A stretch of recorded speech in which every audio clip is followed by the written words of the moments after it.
Uttar Pradesh state के Baghpat Gangnauli village में एक बेहद अफसोसनाक वाक़या पेश आया, जहां गंगनौली की बड़ी मस्जिद के इमाम साहब मौलाना इब्राहिम की अहलिया और उनकी दो मासूम बेटियों को एक ही टाइम पर बहुत ही बेरहमाना अंदाज में कत्ल कर दिया गया। मरहूमिन की 30 साला इसराना और इनकी दो मासूम बेटियों 5 साला सोफिया व 2 साला सुमैया की हैसियत से शिनाख्त की गई है, जिनकी लाशें खून से लथपथ हालत में 11 अक्टूबर हफ्ते की शाम को गंगनौली में मौजूदा बड़ी मस्जिद के कॉम्प्लेक्स की फर्स्ट फ्लोर पर उनके घर में से दस्तयाब हुई। मरहुमा खातून इसराना बच्चों को अरबिक ट्यूशन दिया करते थे। हस्ब रिवायत बच्चे जब अरबिक पढ़ने के लिए इनके घर पहुंचे तो इस सनसनीखेज वाक़े का इल्म हुआ, जिनकी लाशें पलंग और फ्लोर पर अलहदा पाई गई, जिनके सर और जिस्म पर ज़रबात के निशानात मौजूद है। तीनों माँ बेटियों को कुछ नामालूम लोगों ने किसी तेज़ धार वाले हथियारों से सर पर हमला करके हलाक कर दिया। ये वाक़या उस वक्त पेश आया जब मज़कूरा मस्जिद के इमाम साहब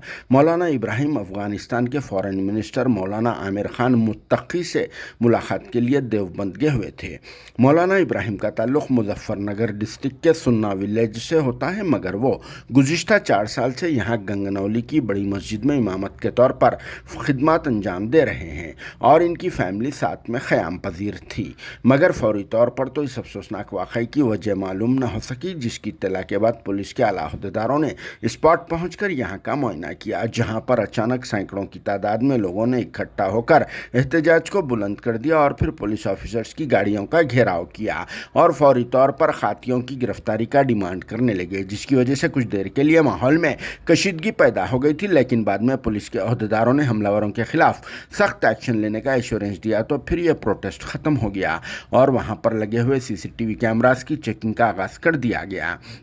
मगर कुछ भी हो, बहुत ही अफसोसनाक खबर है ये, क्योंकि मस्जिद कॉम्प्लेक्स में बहुत ही दिलेराना अंदाज में कुछ लोग दाखिल होकर एक ही टाइम पर माँ और दो मासूम बेटियों के कत्ल की वारदात को अंजाम दे चुके हैं, जिससे ये समझ में आ रहा है कि उस मुकाम से वक्फियत रखने वाले लोगों ने ही इस घिनौने काम को अंजाम दिया होगा। फिर भी इस वाक़े पर आप सबका क्या कहना है, कमेंट बॉक्स में ज़रूर जवाब देना। Bureau report RS news, Hyderabad.